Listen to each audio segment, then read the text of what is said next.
Dos conferencias anteriores hemos estado mucho tiempo en los primeros capítulos del libro de Génesis y hemos dicho que estos capítulos son fundamentales para poder desarrollar una forma bíblica de pensar, y eso es exactamente lo que vamos a volver a hacer en esta última conferencia para ver cómo se aplica todo esto al tema de la soltería y al tema del matrimonio.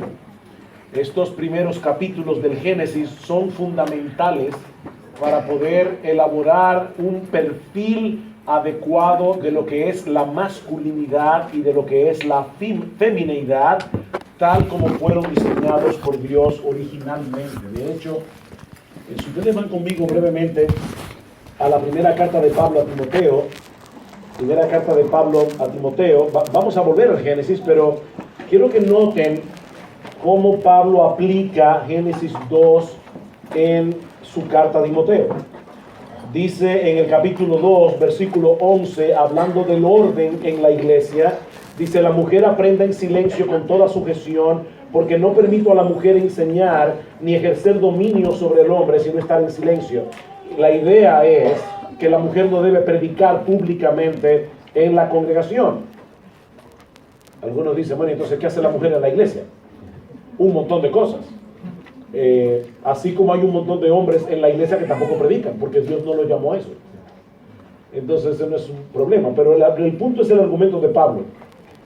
Dice en el versículo 12, porque no permito a la mujer enseñar ni ejercer dominio sobre el hombre, sino estar en silencio, porque Adán fue formado primero y después Eva, y Adán no fue engañado, sino que la mujer, siendo engañada, incurrió en transgresión.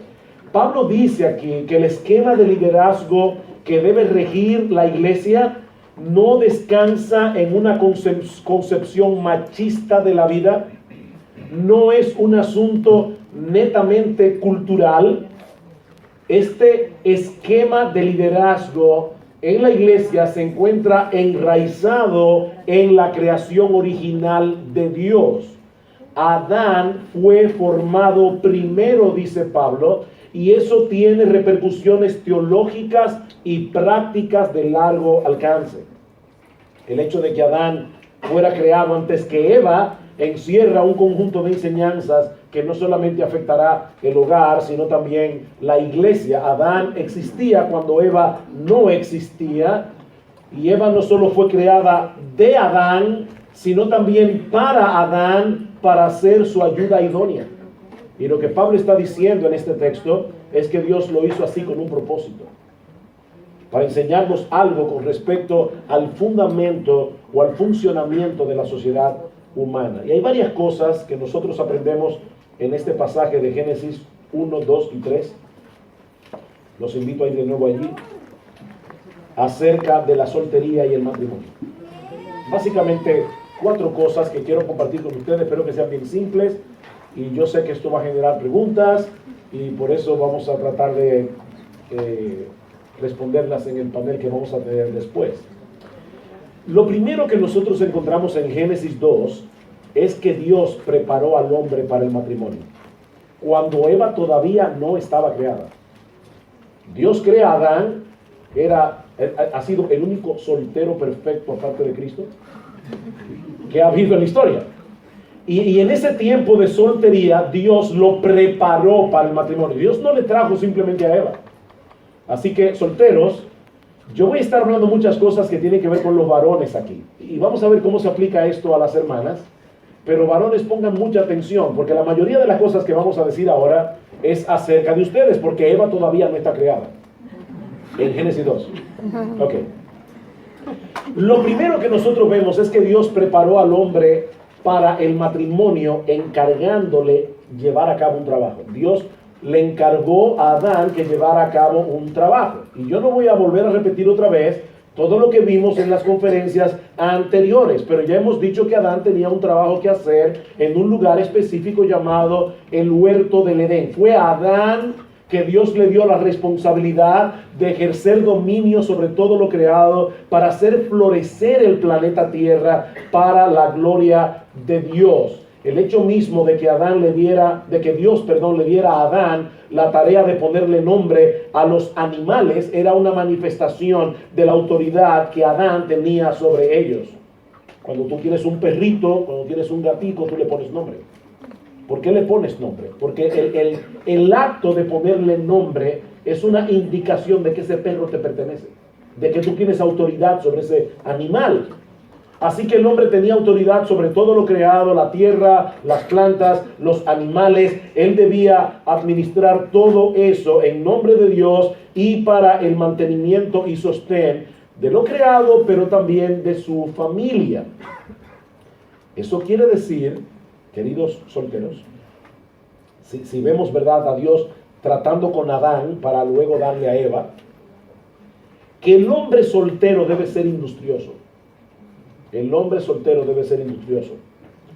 Y debe tener la ambición santa de prosperar en su vocación. Mis queridos jóvenes solteros, la industriosidad del hombre dirigida piadosamente promueve la gloria de Dios en la tierra. Eso es lo que vimos en Colosenses capítulo 3, que no lo voy a citar otra vez. Así que el soltero cristiano debe huir de la pereza. Eso es uno de las grandes desgracias que puede tener un hombre. El soltero cristiano debe cultivar la disciplina personal que le va a permitir desarrollarse en su vocación. El soltero cristiano debe perseverar, debe desarrollar perseverancia para permanecer en una labor hasta que el trabajo sea hecho y sea hecho bien. El soltero cristiano debe cultivar la diligencia. El soltero cristiano no debe conformarse con la mediocridad. De hecho, en la segunda carta a los tesalonicenses, el apóstol Pablo dice claramente que a una persona en la iglesia que no quiere trabajar, que tampoco coma. Una cosa es que tú hayas perdido tu trabajo y diligentemente estés buscando un trabajo, pero lo que estaba pasando en Tesalónica es que algunos cristianos eran tan espirituales, como vimos en la primera conferencia, que ellos decían, ya Cristo viene, ¿para qué perder el tiempo haciendo un trabajo secular? Y Pablo dice, bien, no hay problema, pero tampoco coman. Porque Dios estableció que el sostén propio y el de tu familia se obtenga a través de un trabajo. A través de un trabajo. Dios te ha asignado una responsabilidad, la administración de una vocación de la que depende tu sostén y el sostén de la familia, si a Dios le place darte una familia. Y si tú eres mediocre, tú no vas a poder hacer eso adecuadamente. En 1 Timoteo capítulo 5 versículo 8, el Señor dice que el que no provee para los suyos y mayormente para los de su casa es peor que un incrédulo y ha negado la fe. Wow, esas son palabras duras. Un hombre que no puede proveer para su familia. Vuelvo y repito, no porque tenga una enfermedad, no porque no consiga trabajo, sino porque sencillamente no quiere trabajar. O porque el individuo es un trabajador mediocre y lo despiden de todos los trabajos. Nadie lo quiere en el trabajo. Hablando con un joven el otro día le decía, mira, tú necesitas hacerte indispensable en tu trabajo. O sea, trabaja de tal manera que el jefe no quiera salir de ti porque estamos recortando personal. Bueno, trabaja de tal manera que cuando el jefe piense a quién van a votar, que tú no seas el primero de la lista. Que él no quiera salir de ti. Así que, hermano, por el bien del reino de Dios, por la gloria de Dios aquí en la tierra y por el bien de tu familia, no debes ser un mediocre. Así que, no toda preocupación que manifieste una joven por el futuro de su pretendiente puede ser tomado como una señal de materialismo. O sea, cuando una joven te pregunta, está pretendiendo una joven, dice, ¿en qué tú trabajas? ¿Y cómo te ven en tu trabajo? Eso no es materialismo, eso es sensatez. ¿Ustedes recuerdan cuando Abraham envió a su siervo a buscar la esposa a Isaac? Lo primero que el siervo de Abraham le dijo al padre de Rebeca fue, mi amo tiene ganados, tiene riquezas, tiene muchas cosas, y todo eso se lo ha dado a su hijo Isaac, que ahora está pretendiendo a la hija tuya. En otras palabras, él tiene con qué. Así que eso no es materialismo, eso es sensatez. Jóvenes que están aquí, antes de decirle sí a un hombre, asegúrense, no de que él sea rico, no, yo no estoy diciendo eso. No de que él la va a poder a vivir como una reina, tampoco estoy diciendo eso. Asegúrate de que el individuo sea responsable, que el individuo sea industrioso, que sea trabajador, que no se pase horas jugando videojuegos. No te cases con un hombre así. No te cases con un hombre así. La mujer depende del hombre en muchos sentidos y por lo tanto, antes de dar el sí, tú debes estar segura de que ese individuo realmente puede ser un líder en tu vida. Pero Dios también le dio al hombre no solamente la responsabilidad de administrar un trabajo, sino también la responsabilidad de administrar sus palabras. Y yo sé que esto puede sonar un tanto extraño. Nosotros estamos tan acostumbrados al hecho de que somos capaces de hablar, que fácilmente podemos dar por sentado ese don maravilloso que Dios le ha dado al ser humano. Esa capacidad que tenemos de comunicarnos por medio de palabras es una consecuencia de haber sido hechos a imagen de Dios. Nuestro Dios habla, Él se comunica, Él da a conocer sus pensamientos. Él ha dado al hombre esa misma capacidad, aunque existe una diferencia abismal entre las palabras de Dios y nuestras palabras. Cuando Dios habla, cosas ocurren. Cuando yo hablo, nada pasa.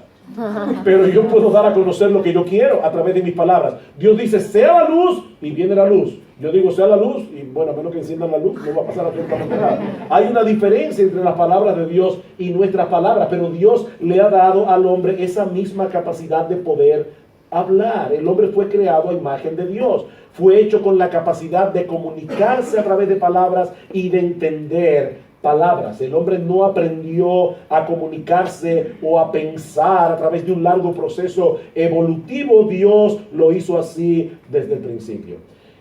Y esa capacidad no solo implica un gran privilegio, sino también una gran responsabilidad. Una gran responsabilidad. En Génesis 2, nosotros encontramos a Adán, todavía soltero. Recuerden, Eva no aparece todavía en el panorama. Y sin embargo, Dios le dice a Adán que haga la primera labor de taxonomía que se hizo a través de la historia. Adán tuvo que ponerle nombre a todos los animales. Y Adán comenzó a través de ponerle nombre, de Génesis capítulo 2, versículo 19, al ponerle nombre a todos los animales, Adán estaba definiendo, estaba dando significado a cada uno de esos animales por medio de sus palabras. Adán poseía un conocimiento penetrante de las cosas que le permitió definirlas con exactitud. Dice Moisés en el versículo 19, y todo lo que Adán llamó a los animales vivientes, ese es su nombre. Su trabajo fue hecho con precisión, fue hecho con exactitud por la capacidad que Adán tenía antes de la caída. Y lo mismo vemos en Génesis 2:23. Dice que cuando Dios sacó de la costilla de Adán a la mujer y la trae al hombre, dijo entonces Adán, y esto debemos leerlo, ¿verdad?, con imaginación. Adán estaba viendo los animales, el chivo con la chiva, el gato con la gata, el perro con la perra, todo el mundo tiene su contraparte menos él. Así que cuando de repente Dios saca de Adán una costilla y se la trae a Adán y él ve a Eva, lo primero que él dijo fue, ¡wow! Pero eso no tengo el texto, pero ahí se la mano de la imaginación. Esto es ahora hueso de mis huesos y carne de mi carne. Esta será llamada varona porque del varón fue tomada. Y en el original hebreo, este texto está estructurado como si fuera un poema. Adán, cuando abrió su boca para hablar de Eva, lo primero que hizo fue una poesía. Una poesía, le encantó lo que vio.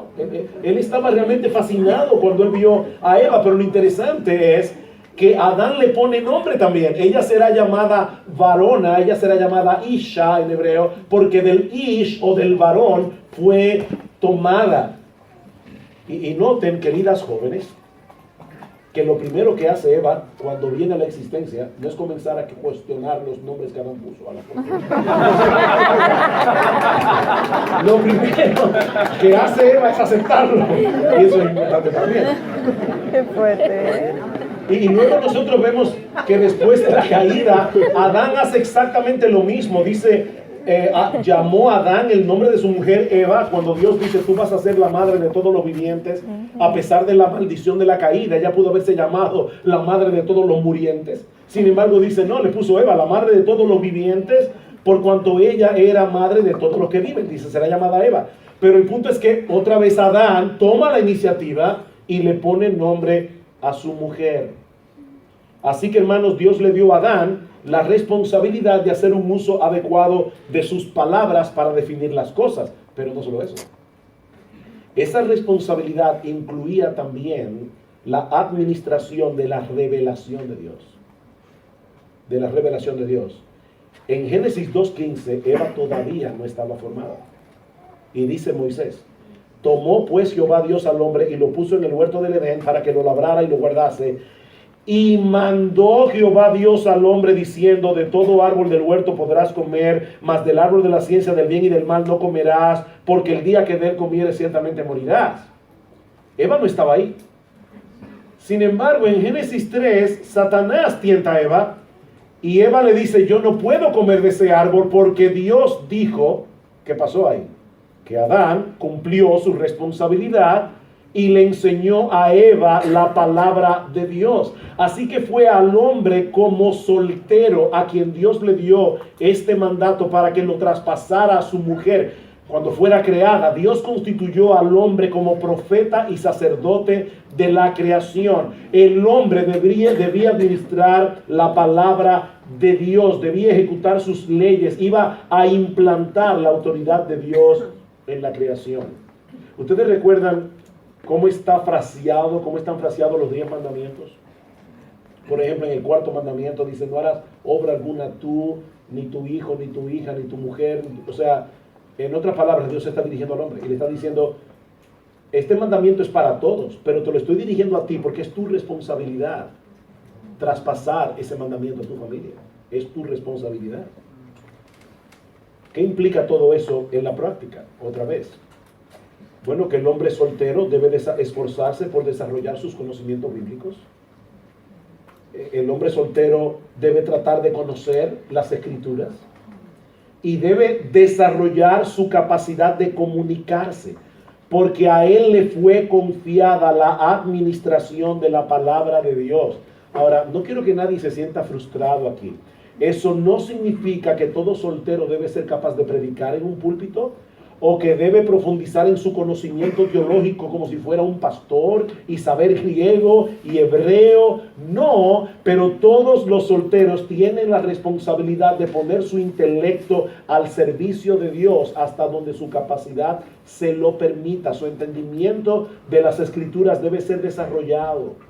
Debe aprender a pensar ordenadamente, debe aprender a comunicarse adecuadamente. ¿Saben por qué? Porque ustedes tendrán la responsabilidad de enseñar a su esposa y a sus hijos.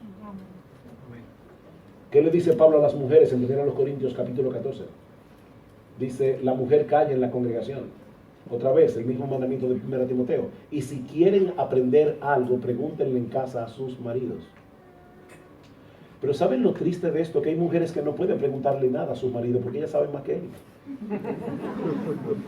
Ellos no son un líder espiritual para ellas, porque de hecho ellas leen más Biblia que él, ellas leen más libros que él. Hermanos varones, eso es triste, eso es una desgracia. Eso es una desgracia. Los hombres deben tomar la iniciativa en este asunto y debemos tratar de entender cada vez mejor la palabra de Dios. Efesios capítulo 5, versículo 25. Maridos, amad a vuestras mujeres, así como Cristo amó a la iglesia y se entregó a sí mismo por ella para santificarla, habiéndola purificado por medio del lavamiento del agua. ¿Por la qué? Por la palabra. Nosotros estamos supuestos a ser instrumentos santificantes de nuestras esposas por medio de la palabra. Así que soltero, comienza a prepararte para el matrimonio, para la mujer que Dios te dé, porque de hecho no solamente tendrás que comunicarle la palabra de Dios a tu esposa, sino también a tus hijos. Escuchen lo que dice Pablo en 1 Tesalonicenses capítulo 2. 1 Tesalonicenses capítulo 2 dice, vosotros sois testigos, versículo 10, Vosotros sois testigos, y Dios también, de cuán santa, justa e irreprensiblemente nos comportamos con vosotros los creyentes, así como también sabéis de qué modo, como el Padre a sus hijos, exhortábamos y consolábamos a cada uno de vosotros. Este no era un padre ausente, este es un padre que está allí con sus hijos, tratando las cosas que a sus hijos les inquietan. Hermanos, es terrible, es triste ver la cantidad de hogares donde el esposo no pinta nada con respecto a los hijos. Nada. Es como el hombre que está ahí, el hijo está haciendo tareas y dice, papi, ¿dónde queda Vietnam? Y se pregunta a tu mamá, que ella que lo guarda todo aquí. Él no sabe de nada. Él está allí pintando en la pared. Hermano, de verdad, eso nos hace reír ahora, pero las mujeres que se casen con ese tipo de hombres van a llorar. Hermanas, de verdad, van a llorar. Van a llorar. Los hombres a veces no hablan.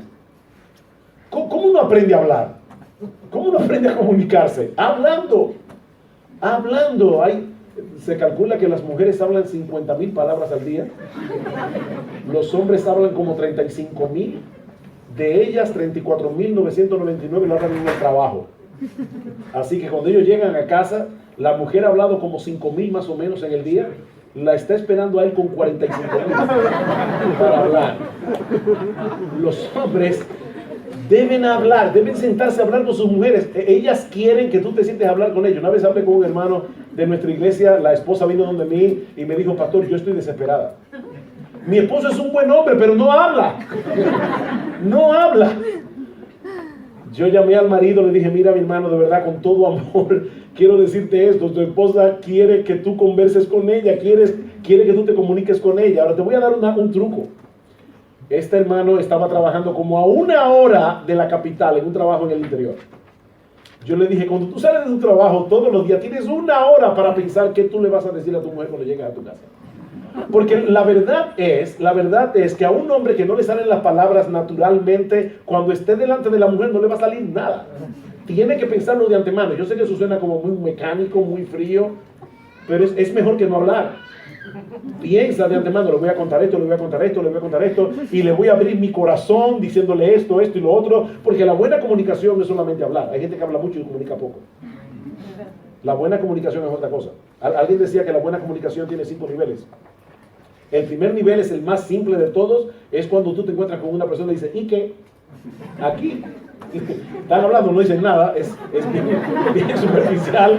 De hecho, la gente a veces te dice, ¿cómo tú estás? Y que no se te ocurre decir, ay, qué bueno que me preguntaste, déjame contarte, porque no quieres saber qué me contaste. Eso es simplemente una frase de introducción para no decir nada. Ese es el nivel más elemental. El otro nivel es el que yo le llamo el noticiero. Hay personas que se reúnen a darse noticias. Y hay esposos que se comunican a ese nivel. Ellos comparten noticias. ¿Cómo te fue hoy? Me encontré con un cliente. ¿Y qué pasó? No cogió no pude resolver nada con él. Una noticia. Ella le dice, bueno, yo también iba a hacer algo en la casa, pero no pude porque el carro se dañó y no pude llevar a los niños a la escuela. Otra noticia. Pero eso tampoco es comunicación, eso es un noticiero. El otro nivel de comunicación es el que yo llamo entrar por la puerta de atrás, y eso lo usan sobre todo las mujeres. Las mujeres son las que más usan ese tipo de comunicación. Que es cuando una mujer quiere, por ejemplo, que su esposo le compre un mueble nuevo. Y le dice, wow, mi amor, si tú vieras el mueble que fulano le compró a tu esposa. Y a un precio increíble, a 12 cuotas. Pero lo que ella quiere decirle es, yo quiero que me compres un mueble nuevo para la sala. El cuarto nivel es el más peligroso porque parece el mejor, pero todavía no ha llegado a donde debe llegar. Es cuando una mujer le puede decir a su marido, mi amor, yo quiero que vayamos ahorrando porque de verdad quiero cambiar los muebles de la sala. Ella no está entrando por la puerta de atrás, le está diciendo directamente lo que ella quiere. Ahora, ¿qué les parece si esta mujer le dijera a su esposo, mi amor, yo quiero que hagamos un esfuerzo y cambiemos los muebles de la sala? Porque el otro día cuando mi mamá vino a visitarnos, yo me sentía avergonzada cuando ella se sentó en ese mueble y casi llega al piso. ¿Cuál es la diferencia? Que ella ya no está simplemente comunicando un deseo, ella está abriendo su corazón. Y es lo mismo cuando un hombre llega y le dice a su esposa, oye, ¿te acuerdas que te había pedido que orara por esa cuenta de este cliente que era tan importante? Perdimos esa cuenta y yo me siento horriblemente mal porque yo no fui todo lo diligente que yo pude haber sido para conseguir ese cliente. Eso es abrir el corazón. Hombres, aprendan a abrir sus corazones, aprendan a hablar. Porque Dios, cuando creó a Adán y lo puso en el huerto del Edén, lo mandó que hablara.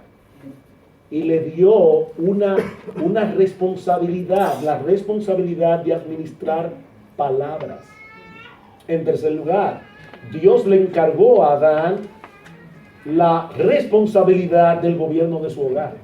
Dios le encargó a Adán la responsabilidad del gobierno de su hogar. El gobierno doméstico ha sido puesto sobre los hombros de los hombres. La responsabilidad del hombre es ser cabeza de la familia. Como soltero, Adán fue preparado por Dios para ejercer ese liderazgo en la creación y en el hogar. Tan pronto la mujer fue creada, como vimos, es el hombre que la define. Es el hombre quien la nombra, aún después de la caída. Y de hecho, cuando Adán y Eva pecaron, ¿a quién fue el primero que Dios llamó a cuentas? Fue Adán. Porque independientemente de que el diablo tentara a Eva, el responsable de esa caída fue Adán. En la Biblia de las Américas se ve más claro que en la Biblia de Reina Valera. Pero dice que cuando Eva tomó del fruto, Adán estaba al lado de ella. Adán debió haber ejercido su autoridad en ese momento y no lo hizo. De hecho, mi esposa y yo tuvimos la oportunidad de ir a Roma hace poco y fuimos a la Capilla Sixtina. Yo nunca me había dado cuenta de ese detalle, a pesar de que había visto los frescos de la Capilla Sixtina en libros, pero cuando Miguel Ángel pinta la caída, se ve a Eva tomando del fruto y a Adán bajando la rama.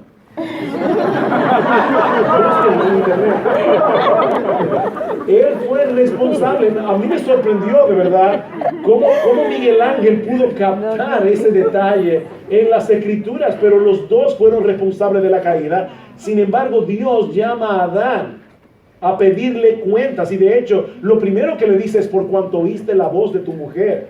Tú no debiste haber hecho eso. Tú debiste haber ejercido tu liderazgo.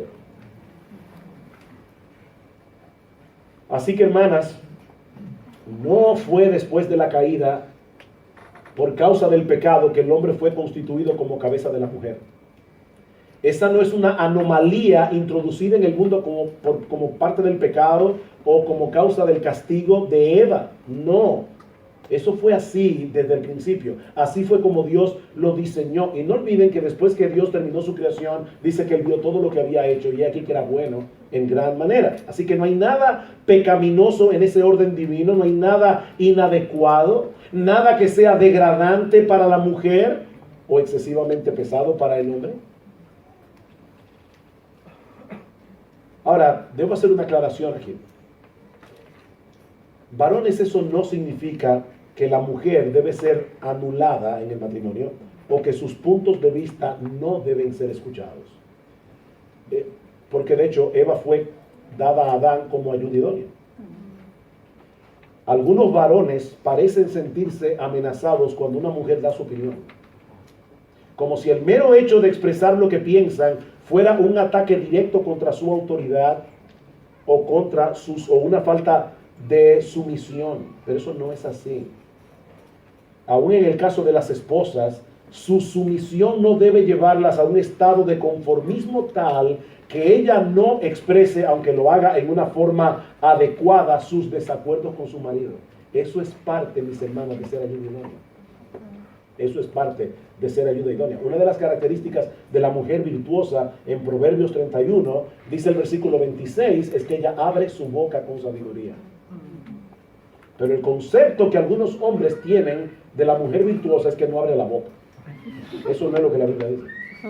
¿Ustedes recuerdan cuando Abigail frenó a David de cometer una locura, una matanza en la hacienda de Nabal, su esposo? Él no se molestó con Abigail, todo lo contrario. Él le dijo: bendito sea Jehová, Dios de Israel, que te envió para que hoy me encontraras. David decía: Dios fue que te envió a ti para que tú me frenaras a mí, a una mujer. Y está hablando aquel que había sido ya designado como rey de Israel.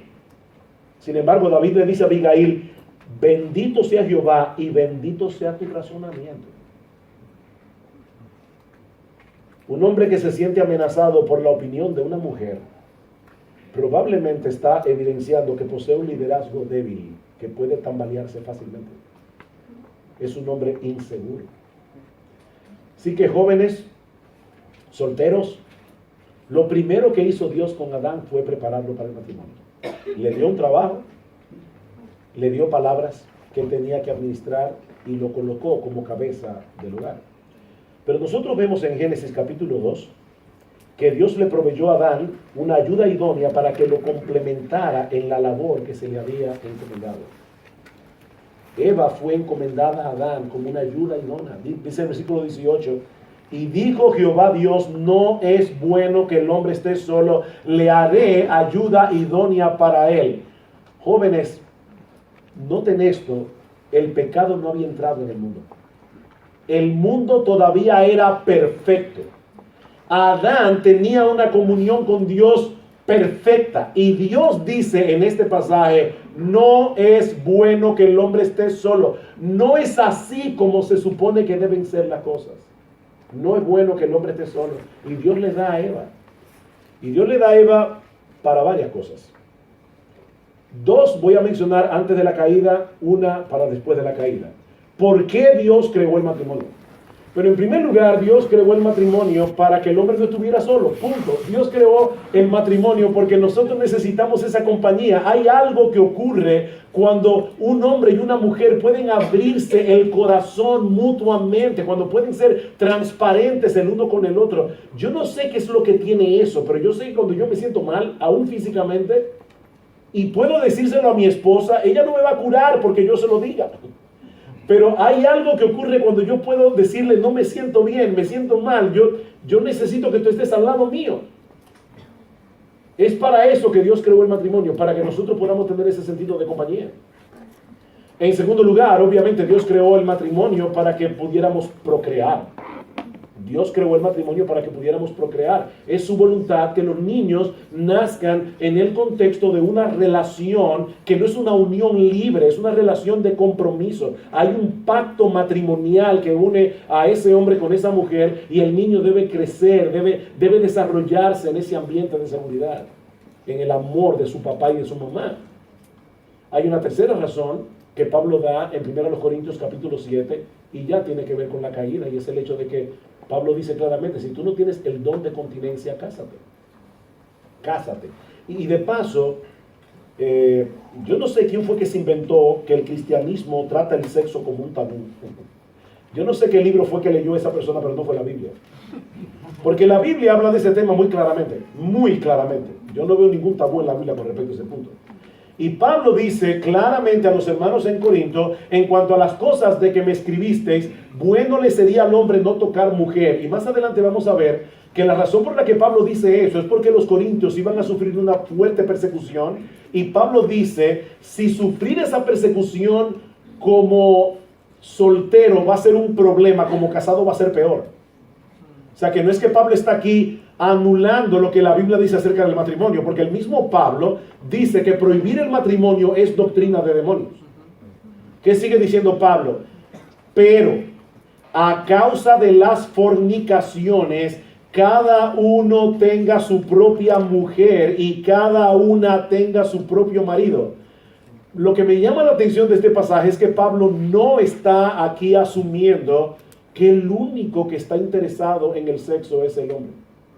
Porque él dice aquí, por causa de las fornicaciones, cada uno tenga su propia mujer. Y por causa de las fornicaciones, cada una tenga su propio marido.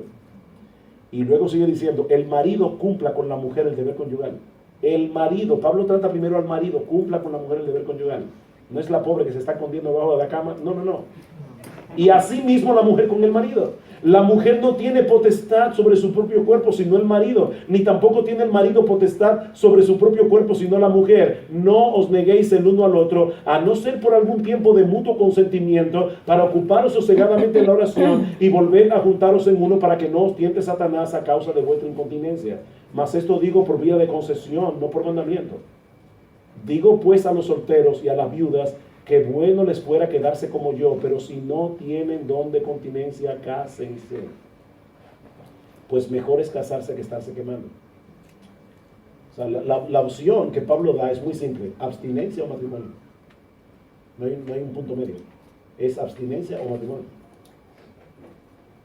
Ahora, El punto donde quiero llegar aquí es que Dios creó a Eva para darle ese deleite a Adán.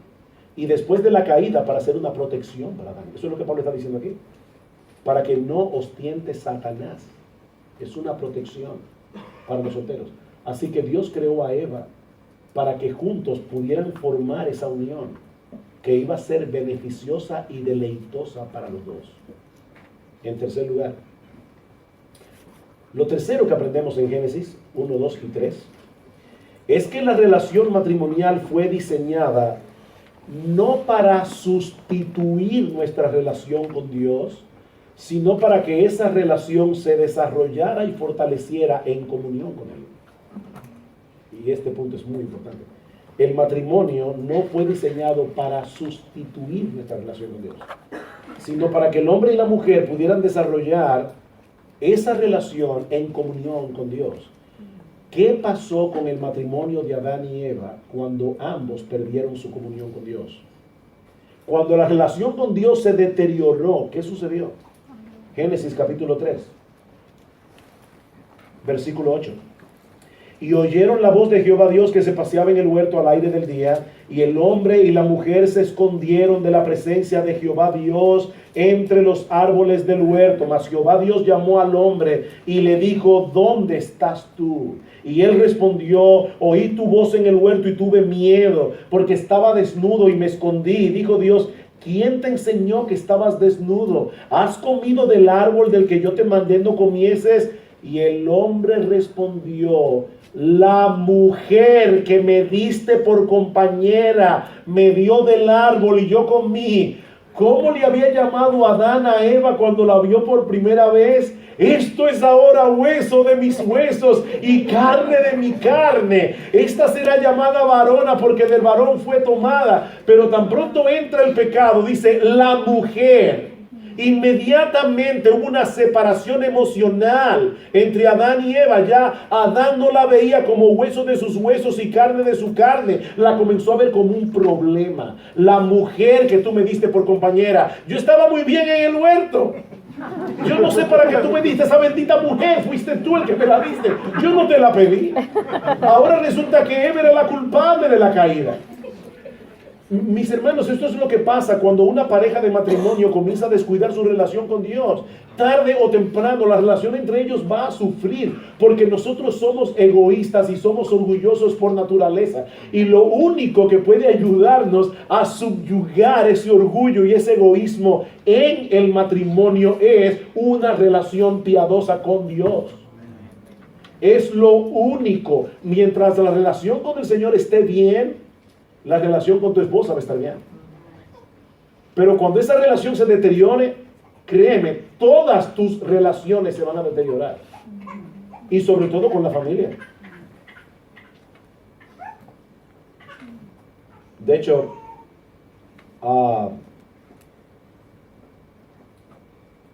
en este mundo caído, debo decir eso, no todo el mundo va a poder encontrar un compañero o una compañera.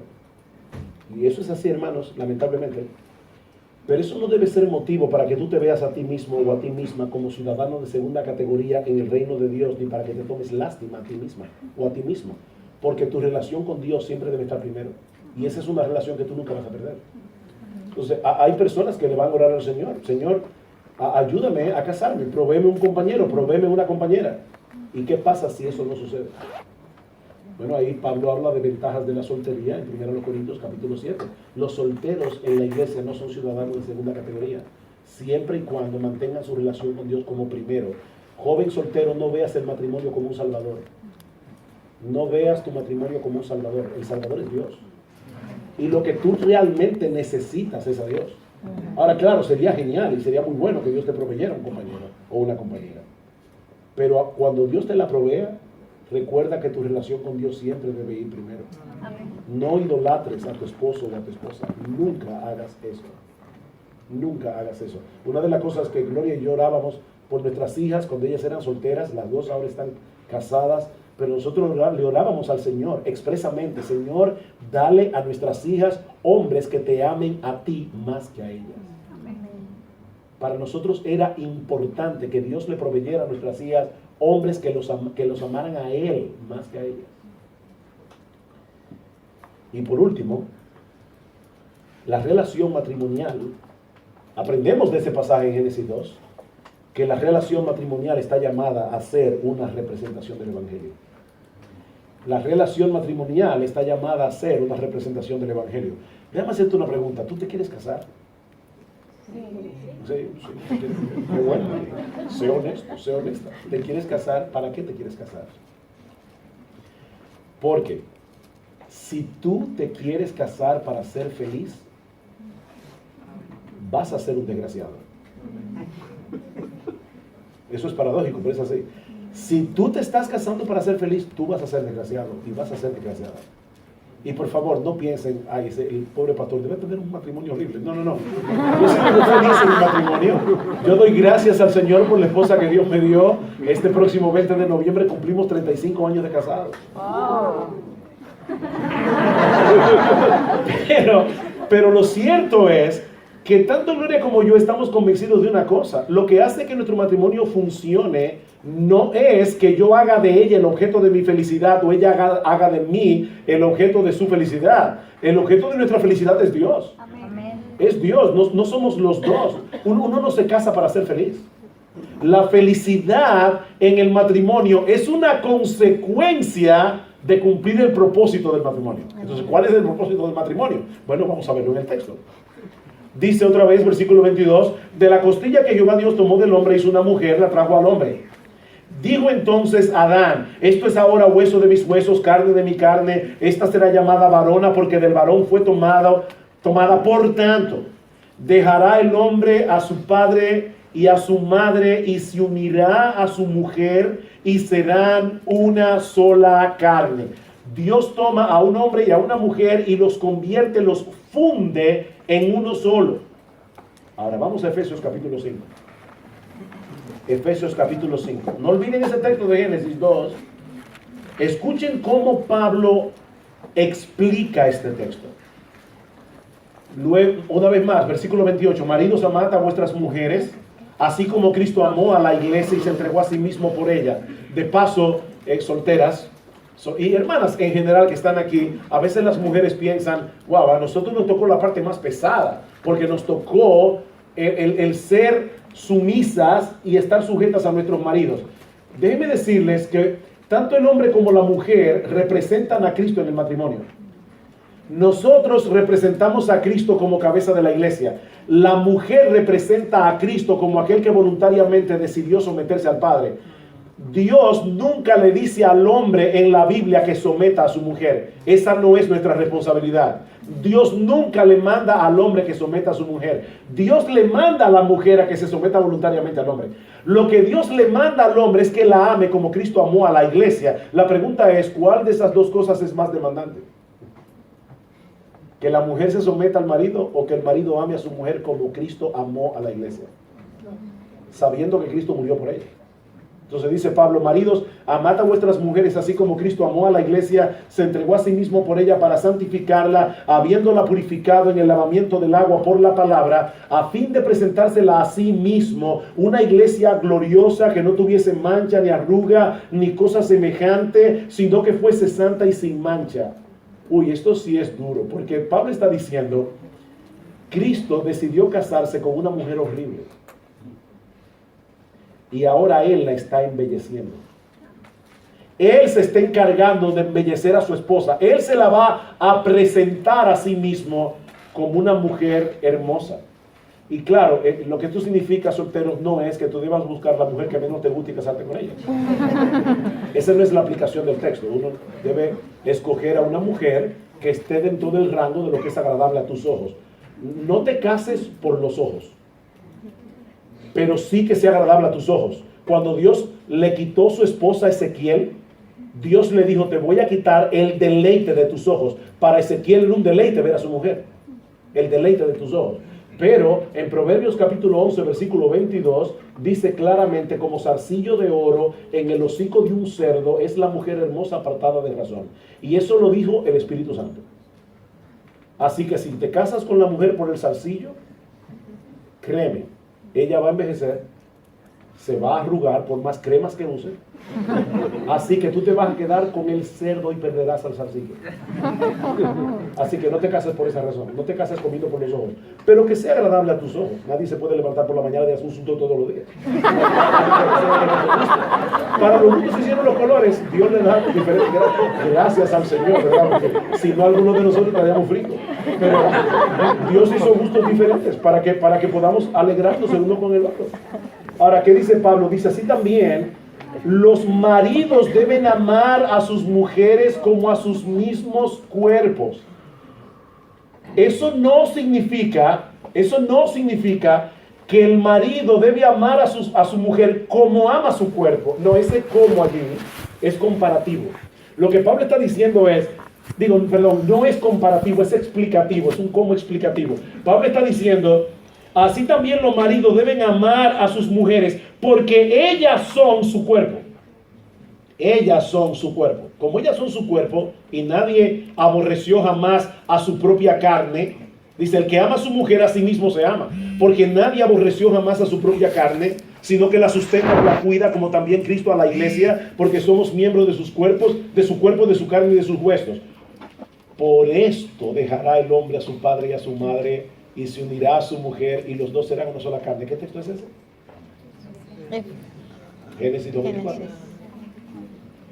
Grande es este misterio, mas yo digo esto respecto de Cristo y de la iglesia. Pablo viene explicando todo eso de la unión del hombre con la mujer para llevarnos a este punto. Dios sabía de antemano que iba a haber una caída. Dios sabía de antemano que Él iba a enviar un redentor y que iba a haber una iglesia que iba a ser una con su Salvador. Y ahora Pablo está diciendo en Efesios capítulo 5, Dios diseñó el matrimonio para que el hombre y la mujer intencionalmente representen en su relación la relación de Cristo con la iglesia. El matrimonio está supuesto a ser una parábola viviente del evangelio. Jóvenes, cuando ustedes se casen, se van a casar con una pecadora, por más cristiana que sea. Y solteras, cuando ustedes se casen, si el Señor les concede casarse, se van a casar con un pecador. Y van a tener que aplicarse el mensaje del evangelio el uno al otro constantemente, porque por más que se amen, van a haber malos entendidos. Por más que se amen, va a haber momentos donde uno va a herir al otro, donde uno va a pecar contra el otro. Y es en esos momentos cuando nosotros podemos representar libremente el evangelio a través del perdón, a través de la misericordia, a través de la compasión. Es para eso que existe el matrimonio. Ese es el propósito del matrimonio. Así que, jóvenes, ustedes se quieren casar, una de las cosas que deben hacer es apreciar el evangelio de Cristo, porque eso es lo que ustedes van a representar cuando se casen. Es para eso que se están casando primariamente. Si hacen eso, van a ser felices en su relación, pero no se casen para ser felices. No se casen para ser felices. Tu esposa o tu esposo no te puede dar lo que solo Cristo puede dar. Amén. Nadie puede satisfacer como solo Cristo puede satisfacer. Amén. Nadie en el mundo. Solo Cristo. 3 consejos finales. A la luz de lo que hemos visto hoy, en primer lugar, recuerda que tu identidad no es definida por tu estado civil, sino por tu relación con Jesús. ¿Estás soltero y no ves a nadie a la vista? Tú no eres por eso una ciudadana o un ciudadano de segunda categoría en el reino de Dios. Pablo era soltero. Y Pablo estaba satisfecho en Cristo. Pablo estaba satisfecho en Cristo. Dice Pablo que nosotros estamos unidos a Él, en quien habita la plenitud de la deidad. Así que, joven, recuerda esto: tu identidad no se define por tu estado civil. Mi identidad primaria no es casado, o soltero, o divorciado, o viudo. Mi identidad primaria es cristiano. Esa es tu identidad primaria, cristiano, cristiana. En segundo lugar, debemos procurar casarnos. Debemos procurar casarnos. Eso es lo que dice Pablo en 1 Corintios capítulo 7. Y eso significa algo para el hombre y significa algo diferente para la mujer. ¿Qué significa esto para el hombre? Busca una esposa. Busca una esposa. No te pongas a orar y no hagas otra cosa que orar. porque te vas a quedar solo. Tú tienes que ser activo buscando una esposa.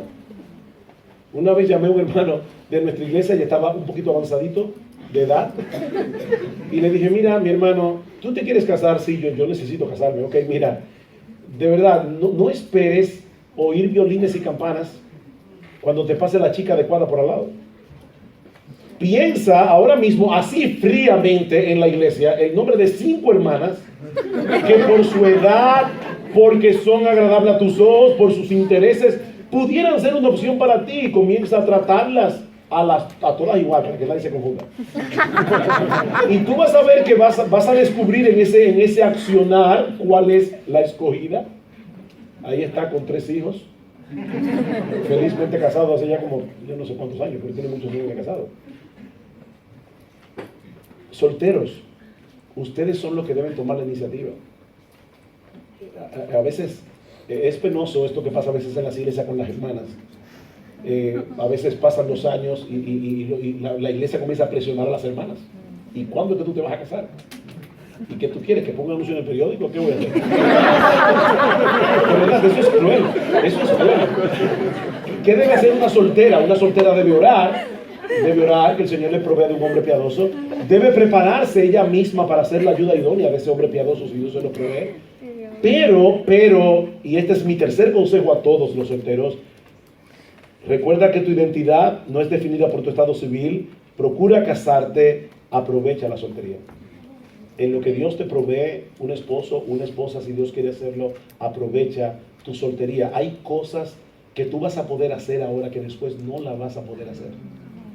No la vas a poder hacer. Aprovecha tu soltería. Y no solo para ti, aprovecha tu soltería para servir a otros. Ponte a disposición de los hermanos. Tal vez hay hermanos casados que están locos por un día poder salir solos en una cita romántica y no tienen quien le cuide a los niños. Mi hermano, mi hermana, aquí estoy yo, puedes usarme a mí, yo estoy aquí para servirte. Aprovecha tu soltería para desarrollar cosas tú misma, para servir a otros, para servir en ministerios en la iglesia. Es increíble lo que se puede hacer con un extra soltero que después no puede hacer casado. No puede hacer. Entonces, aprovecha tu soltería. Bien, hermanos, yo sé que hay muchas cosas que se quedaron en el tintero. Este es un tema demasiado amplio, pero teníamos 1 hora para tratarlo. Quiero el Señor usar todo esto que hemos visto hoy de la cosmovisión y cómo se conecta con diferentes aspectos de la vida para que nosotros sigamos desarrollando un pensamiento cristiano que es muy diferente al pensamiento del mundo. Que el Señor nos ayude y muchas gracias por vuestra paciencia.